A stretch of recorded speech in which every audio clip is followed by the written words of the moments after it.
Hello guys, welcome to Sakshi knowledge hub. मैं हूं आपके साथ अश्वनी वर्मा। गाइस, आज ट्रिपल सी स्पेशल सीरीज़ का सेकंड वीडियो आपके लिए लेकर आया हूं। और अगर आपने मेरा पार्ट 1 वीडियो नहीं देखा है तो उसका लिंक मैंने नीचे डिस्क्रिप्शन में दे दिया है, आप वहां क्लिक करके देख सकते हैं। और वीडियो को एंड तक पूरा ज़रूर देखें और जो भी मैं पढ़ाऊँ उसके नोट्स ज़रूर बना लें। और अगर चैनल को सब्सक्राइब नहीं किया है तो ज़रूर कर लें। तो चलिए शुरू करते हैं आज की क्लास।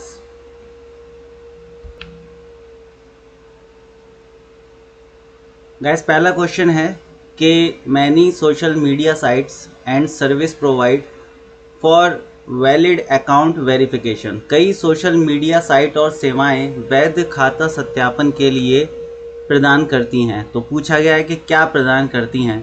तो retina scanning, fingerprint scanning, captcha या टू स्टेप वेरिफिकेशन। तो गैस, इसका सही आंसर होगा option D, two step verification.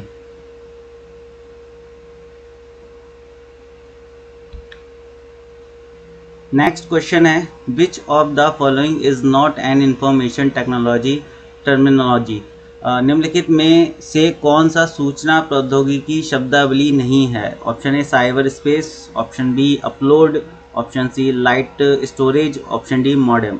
तो इसका सही आंसर होगा guys option C, light storage.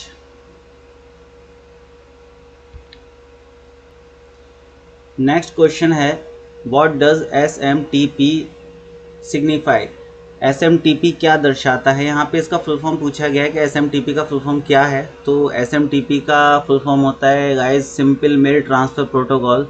तो यहाँ पे ऑप्शन बी सही है, simple mail transfer protocol.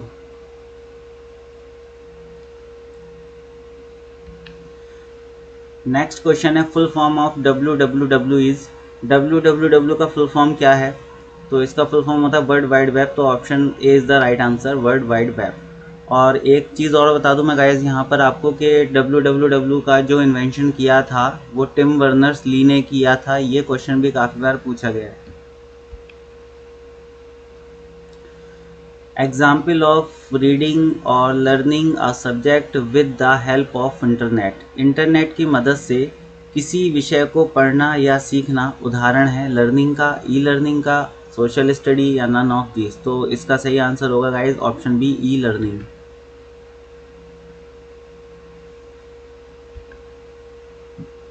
Next question, what is the meaning of MAC address. MAC address का अर्थ होता है, तो मैक एड्रेस का अर्थ होता है गाइज मीडिया एक्सेस कंट्रोल। तो option B is the right answer, media access control.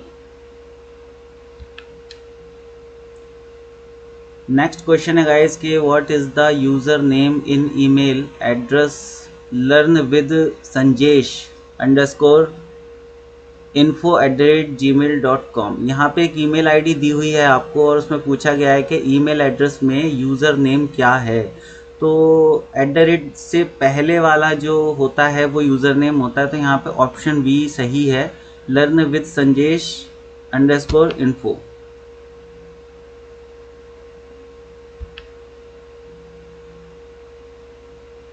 When sending an email, which line describes the content of the message। यानी कि ईमेल भेजते समय कौन सी लाइन संदेश की विषय वस्तु के बारे में बताती है। तो सब्जेक्ट, टू, CC और BCC। तो इसका सही आंसर होगा गाइज ऑप्शन ए, सब्जेक्ट। यहाँ मैं आपको बता दूं कि CC जो ऑप्शन सी दे रखा है इसका फुल फॉर्म कभी कभी पूछ लिया जाता है, तो इसका फुल फॉर्म नोट कर लीजिए। इसे कहते हैं कार्बन कॉपी। और ऑप्शन डी जो है BCC उसको बोलते हैं blind carbon copy.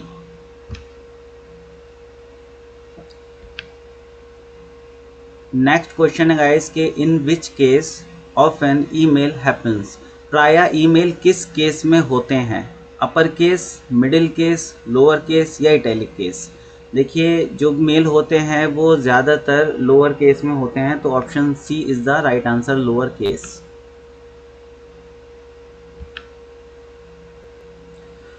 Error is also called. Error जो होती हैं कंप्यूटर्स में या सॉफ्टवेयर में, तो यानी कि गलतियाँ, त्रुटि, एरर्स को क्या कहते हैं। ऑप्शन ए दे रखा है बग, ऑप्शन बी दे रखा है डीबग, ऑप्शन सी कर्सर या ऑप्शन डी आइकन। देखिए जो एरर्स होती हैं कंप्यूटर्स की उसको हम बग कहते हैं और उसको सही करना डीबगिंग कहलाता है, तो ऑप्शन ए यहाँ पर सही है, bug.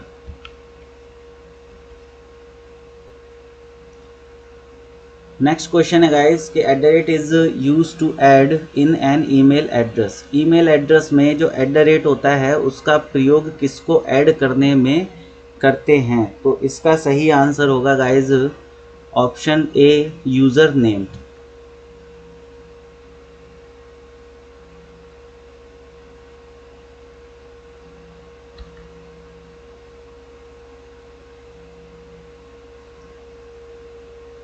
Which of the following is a web server. निम्न में से कौन एक वेब सर्वर है, मोजिला, पोस्टफिक्स, बिन या अपाची, तो option D Apache is the right answer.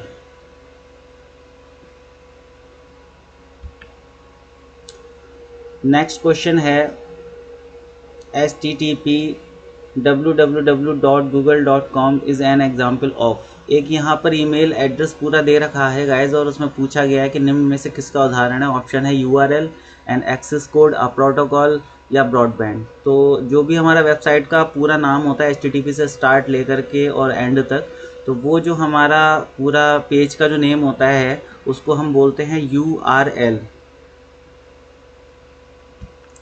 Option A URL is the right answer.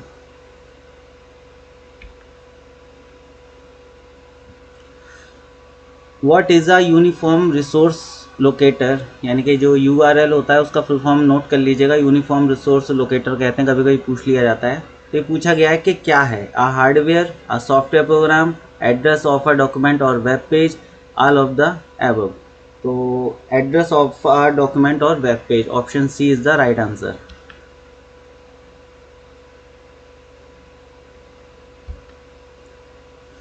Next question है गाइस कि electronic mail address is made up of. Electronic mail address जो होते हैं वो बने होते हैं, कितने पार्ट में बने होते हैं, पार्ट पूछा गया है। ऑप्शन ए इन 1 पार्ट यानी कि 1 पार्ट में बने होते हैं, option be in 2 part 2 part में बने होते हैं, ऑप्शन सी 3 पार्ट 3 पार्ट में बने होते हैं, या ऑल ऑफ दीज। तो इसका जो सही आंसर है, जो मेल एड्रेस होते हैं वो 2 पार्ट में बने होते हैं, एक एट द रेट से पहले वाला पार्ट और एक एट द रेट से बाद वाला पार्ट, यानी कि user name and domain name को मिला करके जो हमारा बनता है वो पूरा हमारा ईमेल एड्रेस बनता है।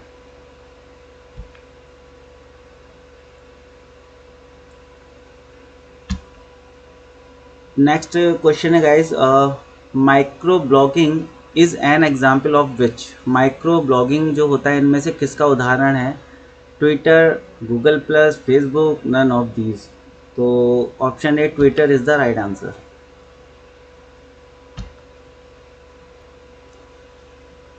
नेक्स्ट क्वेश्चन है कि वर्डप्रेस, टाइपपैड और एक्सप्रेशंस इंजन सभी का उपयोग किसके लिए किया जाता है, तो इसका सही आंसर है ऑप्शन ए ब्लॉगिंग।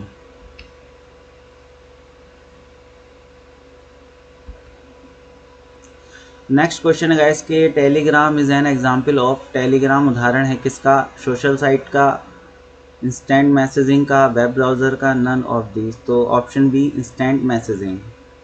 देखिए टेलीग्राम हो गया, व्हाट्सएप हो गया, तो इनको इंस्टेंट मैसेजिंग का ही एग्जाम्पल माना जाता है, तो option B is the right answer, instant messaging.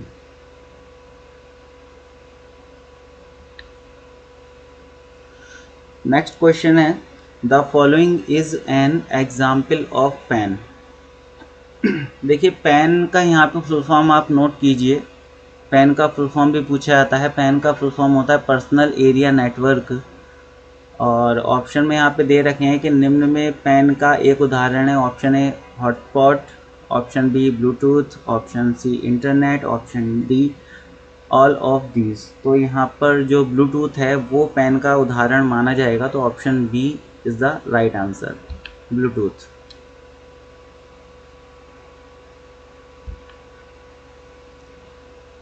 Device that are used to transmit data over telecommunication lines. एक ऐसे डिवाइस जिसका प्रयोग टेलीकम्युनिकेशन लाइनों पर डेटा ट्रांसमिट करने के लिए किया जाता है, क्या कहते हैं उसको? ड्राइवर्स, प्लेटफॉर्म, मॉडेम या ऑल ऑफ दीज? तो उसे कहा जाता है गाइज मॉडेम। तो option C modem is the right answer. Next question है, to provide any website available on the internet is called. किसी भी वेबसाइट को इंटरनेट पर उपलब्ध कराने को क्या कहा जाता है? Searching, surfing, web hosting, none of these? तो इसे गाइज वेब होस्टिंग कहते हैं। तो option C web hosting is the right answer.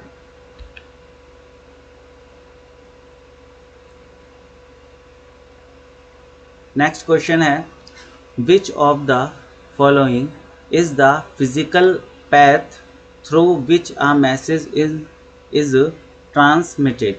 यानी कि निम्न में से कौन सा भौतिक पथ है जिससे संदेश संचारित होता है?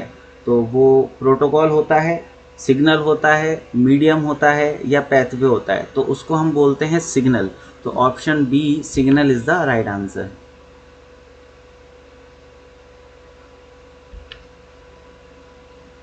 नेक्स्ट क्वेश्चन है guys, television broadcasting is an example of. Television broadcasting किसका उदाहरण है? Half duplex, full duplex, simplex, simplex and full?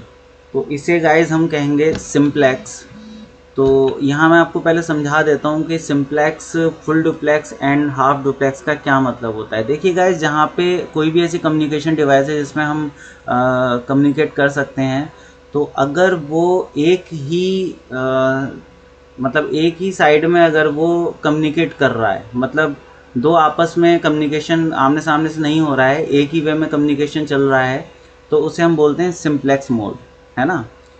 दूसरा होता है हाफ डुप्लेक्स। क्या होता है हाफ डुप्लेक्स का मतलब होता है कि दोनों साइडों से कम्युनिकेशन हो रहा है, जैसे एक फ़ोन पे दो लोग बातें कर रहे हैं, ठीक है। तो एक पहले, लेकिन इसमें क्या होता है कि एक टाइम में केवल एक ही बोलेगा। एक व्यक्ति ने अपनी बात बोली, फिर जब उसका टाइम ख़त्म हो गया फिर दूसरे का शुरू होगा तो वो अपनी बात बोलेगा। यानी कि दोनों आपस में एक साथ एक ही टाइम पर कम्युनिकेट नहीं कर सकते, पहले एक करेगा फिर दूसरा करेगा, उसे कहते हैं हाफ डुप्लेक्स। और जो फुल डुप्लेक्स होता है उसमें एक ही टाइम पे दोनों लोग आपस में कम्युनिकेट कर सकते हैं, उसे कहते हैं फुल डुप्लेक्स मोड। तो टेलीविज़न ब्रॉडकास्टिंग जो होती है उसमें एक ही साइड में कम्युनिकेशन चलता है, एक ही तरफ चलता है, तो उसे बोलते हैं सिंप्लेक्स मोड।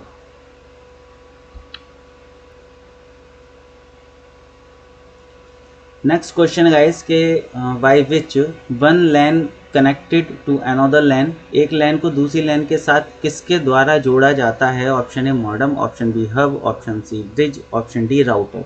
तो option C bridge is the right answer.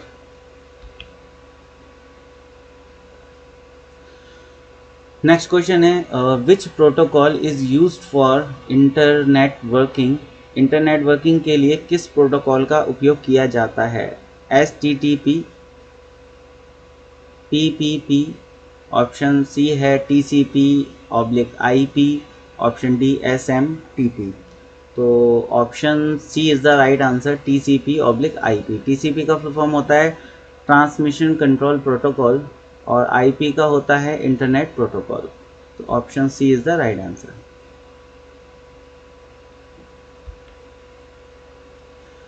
Next question है गाइस, RDS का पूर्ण रूप क्या है? What is the full form of RDS? तो RDS का फुल फॉर्म होता है रिमोट डेस्कटॉप सर्विसेज, यानी कि ऑप्शन सी सही है इसका, remote desktop services.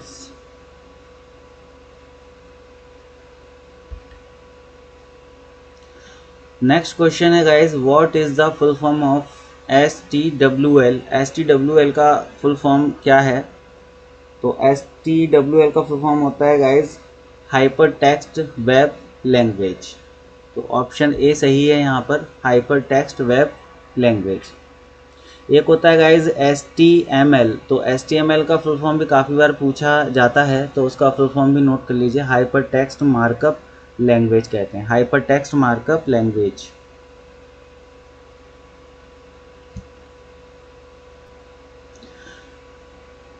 Next question है गाइस कि वाईफाई का फुल फॉर्म क्या होता है। वाईफाई सब लोग जानते ही होंगे, यूज़ भी करते होंगे, पर क्या आपको वाईफाई का फुल फॉर्म पता है? चलिए, अगर नहीं पता है तो मैं आपको बता दूं कि वाईफाई का फुल फॉर्म होता है वायरलेस फिडिलिटी, यानी कि यहाँ पे जो ऑप्शन ए है वो सही है, वायरलेस फिडिलिटी।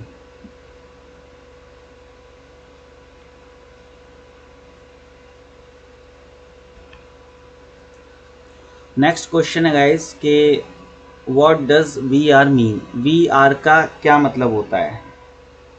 तो इसे बोलते हैं वर्चुअल रियलिटी। तो ऑप्शन सी यहाँ पर सही है, वर्चुअल रियलिटी।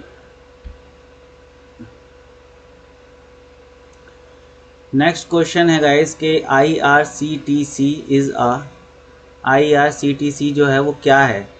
तो इसका जो ऑप्शन है वो सही है, रेलवे सर्विस प्रोवाइडर। IRCTC एक रेलवे सर्विस प्रोवाइडर है।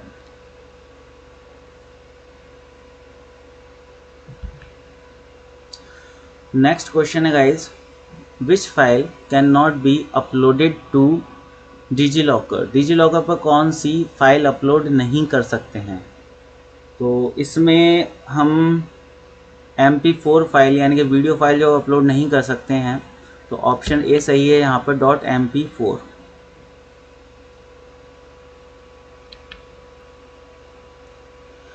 नेक्स्ट क्वेश्चन है, maximum which size documents can be uploaded in DigiLocker. DigiLocker में अधिकतम कितने साइज़ का डॉक्यूमेंट अपलोड कर सकते हैं?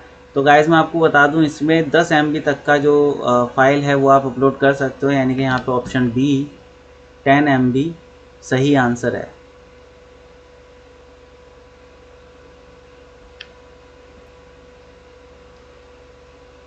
नेक्स्ट पूछा गया है कि UTS का क्या मतलब होता है, UTS का फुल फॉर्म क्या है?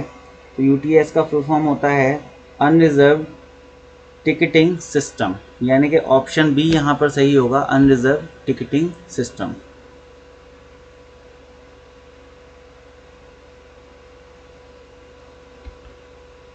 नेक्स्ट क्वेश्चन है गाइस कि what is the meaning of IMEI। IMEI का फुल फॉर्म पूछा गया है यहाँ पर। तो IMEI का फुल फॉर्म होता है guys international mobile equipment identity, यानी कि ऑप्शन बी यहाँ पर सही है।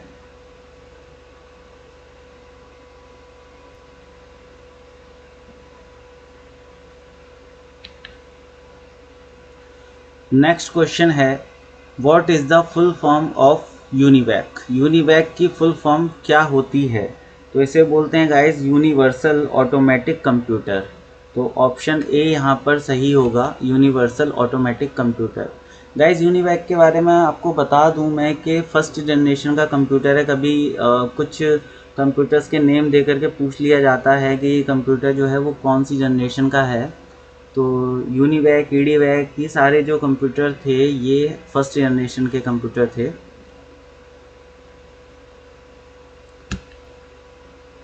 नेक्स्ट क्वेश्चन है कि the main operation performed by a computer are. Computer के द्वारा संपादित होने वाले मुख्य कार्य हैं, मतलब कंप्यूटर जो है वो ये जो ऑप्शन दे रखे हैं इनमें से कौन कौन से कार्य संपादित करता है। तो चलिए पढ़ते हैं ऑप्शन। अर्थमेटिक ऑपरेशन ठीक है, लॉजिकल ऑपरेशन ये भी करता है, स्टोरेज एंड रिलेटिव ये भी करता है। तो ऑप्शन सही होगा इसका ऑल ऑफ द एबव, क्योंकि ऊपर दिए गए तीनों ही काम कंप्यूटर करता है। तो option D is the right answer.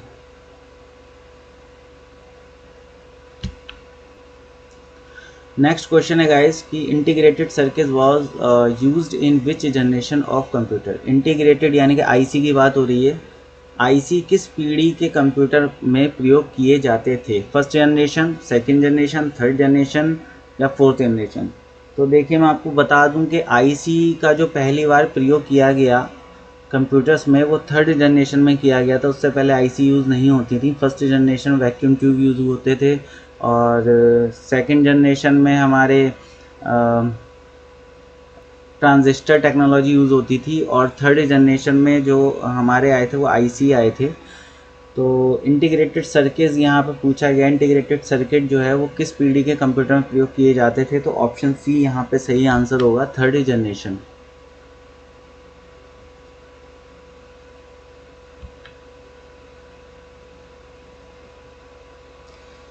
Next question है गाइस कि which technology used in a compact disc. Compact disc में यानी कि सीडी में कौन सी टेक्निक प्रयोग की जाती है? Mechanical, electromagnetic, electrical and laser. तो इसका सही आंसर होगा option C, electrical.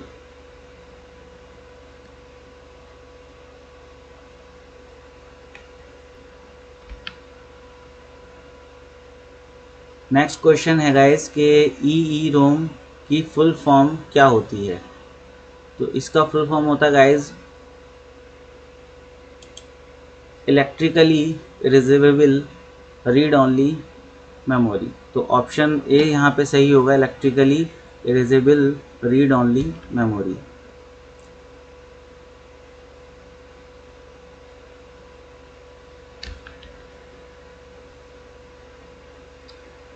Next question है गाइस के micro processor as a switching device is used in which generation of computer. Micro processor को स्विचिंग डिवाइस के रूप में किस पीढ़ी के कंप्यूटर में प्रयोग किया गया? तो इसका सही आंसर होगा guys fourth generation.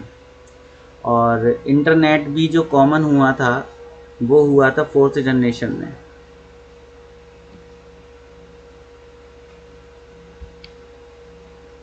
Next question है guys two types of main memory is. Memory जो होती है, जो मेन मेमोरी होती है वो हमारी कितने प्रकार की होती है? तो दो प्रकार की होती है। कौन कौन सी? रैम एंड रोम, यानी कि random access memory and read only memory. तो ऑप्शन सी यहाँ पे सही है, रोम एंड रैम।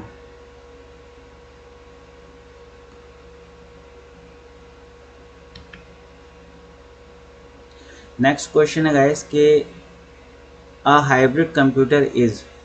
एक हाइब्रिड कंप्यूटर होता है, क्या होता है हाइब्रिड कंप्यूटर? इन्होंने पूछा है। तो हाइब्रिड कंप्यूटर जो होता है गाइस वो हमारा डिजिटल और एनालॉग कंप्यूटर का कॉम्बिनेशन होता है। तो इसका सी ऑप्शन सही होगा, resembles both are digital and analog computer.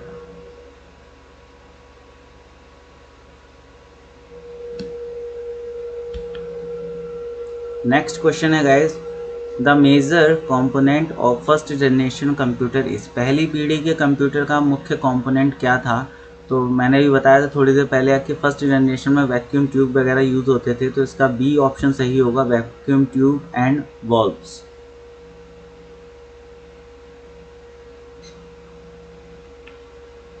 Next question है गाइस यूएसबी की फुल फॉर्म क्या होती है? What is the full form of USB? तो इसे बोलते हैं यूनिवर्सल सीरियल बस। तो ऑप्शन सी यहाँ पे सही होगा, universal serial bus.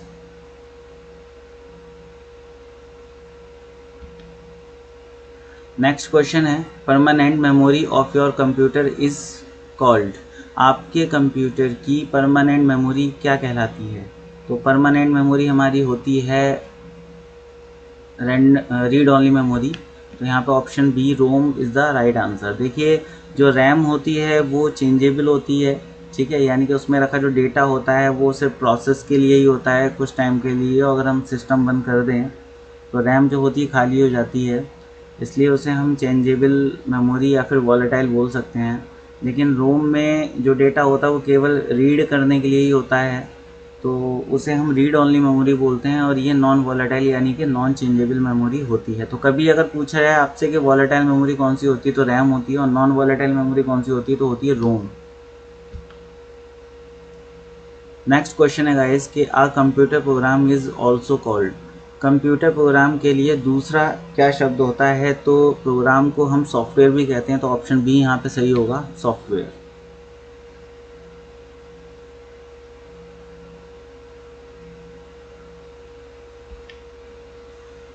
Next question है guys the ability of thinking, learning and argue of a computer is called. सोचने, तर्क करने और सीखने में सक्षम कंप्यूटर की विशेषता कहलाती है। तो इसे बोलते हैं आर्टिफिशियल इंटेलिजेंस, यानी कि कृत्रिम बुद्धिमत्ता इसको हिंदी में कहते हैं। तो ऑप्शन सी यहाँ पे सही होगा, artificial intelligence.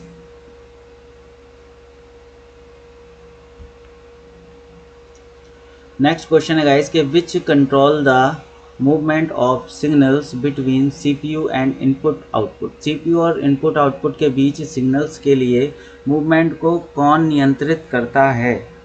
ALU, memory unit, control unit या सेकेंडरी स्टोरेज। तो यहाँ पर सही आंसर होगा option C, control unit.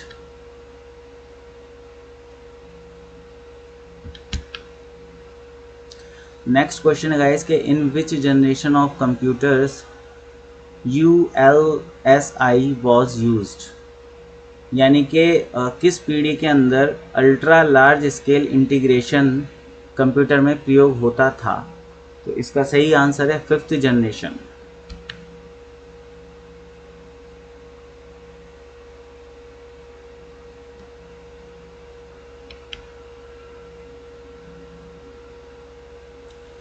Next question है कि who is the father of artificial intelligence, यानी कि आर्टिफिशियल इंटेलिजेंस के जनक कौन हैं। तो इसके जनक माने जाते हैं जॉन मकार्थी, यानी कि option C, John McCarthy is the right answer. Guys यहाँ बता दूं कि आर्टिफिशियल इंटेलिजेंस का मतलब होता है कि कंप्यूटर्स को इतना ज़्यादा एडवांस बनाना कि जो काम इंसान करता है वो काम कंप्यूटर से करवाए जाने लगे, तो उसे हम बोलते हैं आर्टिफिशियल इंटेलिजेंस। तो आजकल की जनरेशन के जो कंप्यूटर हैं 5th जनरेशन के, उसमें आर्टिफिशियल इंटेलिजेंस का प्रयोग किया जाता है, तो उसके फादर बोले जाते हैं जॉन मकार्थी।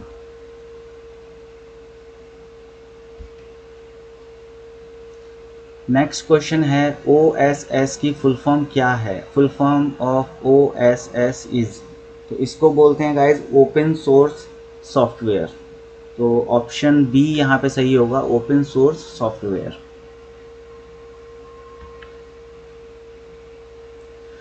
नेक्स्ट क्वेश्चन है the language that the computer can understand and execute is called, भाषा जिसको कंप्यूटर समझता है और कार्य करता है कहलाती है machine language, high level language, application software, system program.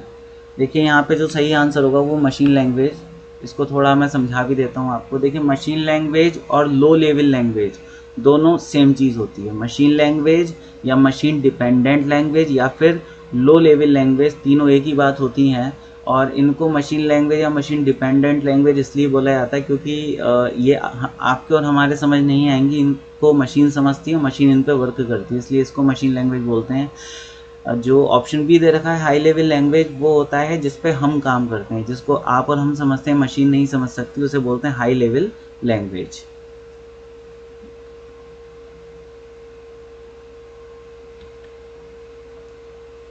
Next question है गाइस के which of the following devices can be used to directly input printed text, इनमें से कौन सा डिवाइस सीधे प्रिंटेड टेक्स्ट से इनपुट लेने के लिए प्रयोग कर सकते हैं। OMR, MICR, OCR या फिर BCR। तो इसका सही आंसर होगा गाइस OCR, यानी कि optical character recognition.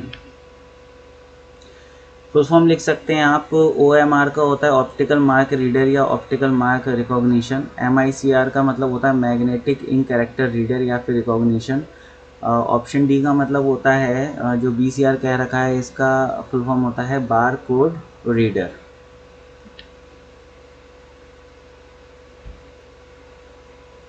Next question है गाइस के इंफॉर्मेशन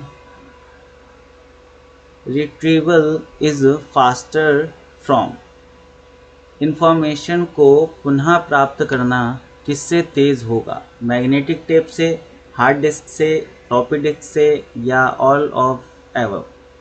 देखिए यहाँ पे सही आंसर होगा option B, hard disk.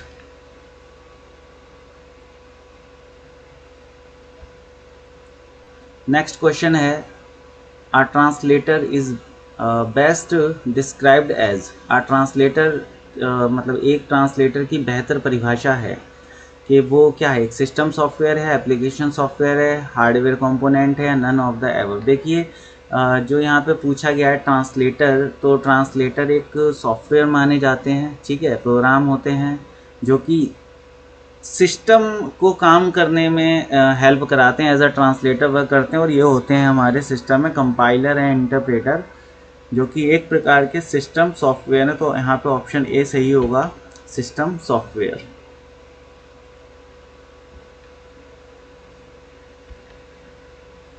Next question पूछा गया है which of the following is not a hardware, इनमें से कौन सा एक हार्डवेयर नहीं है। तो इसमें असेंबलर हार्डवेयर नहीं है क्योंकि ये प्रोग्राम है, सॉफ्टवेयर है, तो option D is the right answer, assembler.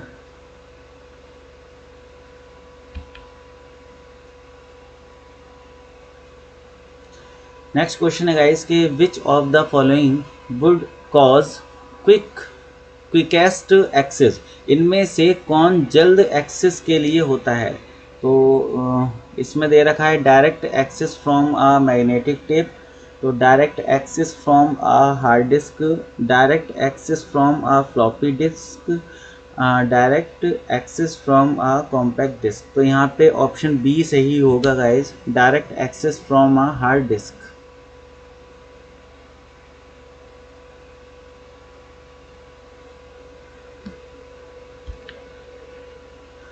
Next question है which of the following is a computer code, इसमें से कंप्यूटर कोड कौन सा है, ईपीरोम, जावा, EBCDIC या रैम। तो रैम नहीं है, जावा नहीं है, ईपीरोम नहीं है, option C EBCDIC is the right answer.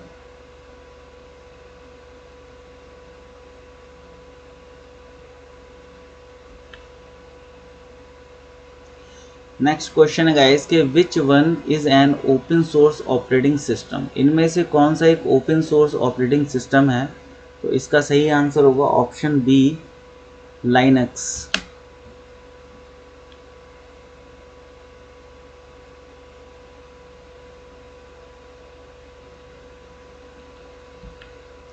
Next question है guys, a program that converts a high level language program to a set of machine instructions that can run on a computer is called, program जो high level language program को machine instruction set में परिवर्तित करता है क्या कहलाता है, compiler कहलाता है, डीबगर कहलाता है, एडिटर कहलाता है, या फिर इनमें से कोई नहीं। तो यहाँ पे ऑप्शन ए सही होगा, कंपाइलर। मैंने बताया था आपको कंपाइलर इंटरप्रेटर जो होते हैं वो एज अ ट्रांसलेटर वर्क करते हैं कंप्यूटर के अंदर और एक सिस्टम सॉफ्टवेयर माने जाते हैं। तो यहाँ पर हाई लेवल लैंग्वेज को मशीन इंस्ट्रक्शन सेट में यानी कि मशीन लैंग्वेज में कन्वर्ट करने का काम करता है हमारा कंपाइलर। तो option A compiler is the right answer. Next question है गाइस कि बड़े साइज के ड्राइंग बनाने के लिए आर्किटेक्ट्स एवं इंजीनियर्स ज़्यादातर किस डिवाइस का प्रयोग करते हैं। To create large size drawings, architects and engineers often use the device called dot matrix printer, line printer, plotter, laser printer. तो यहाँ पे ऑप्शन सी सही है गाइस, प्लॉटर।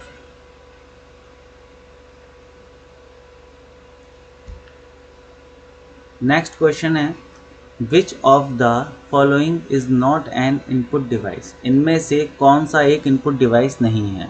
देखिए कीबोर्ड इनपुट डिवाइस होता है, माउस इनपुट डिवाइस होता है, और प्रिंटर नहीं है, और डी स्कैनर भी इनपुट डिवाइस होता है। तो option C printer is the right answer.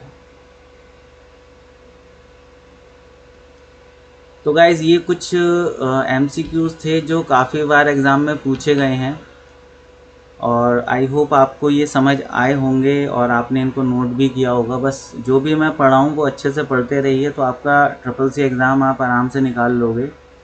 और किसी प्रकार की कोई दिक्कत हो या कुछ ऐसे टॉपिक हो जिसमें आप चाहते हो कि मैं आपके लिए वीडियो बनाऊं तो मुझे नीचे कमेंट ज़रूर कीजिएगा।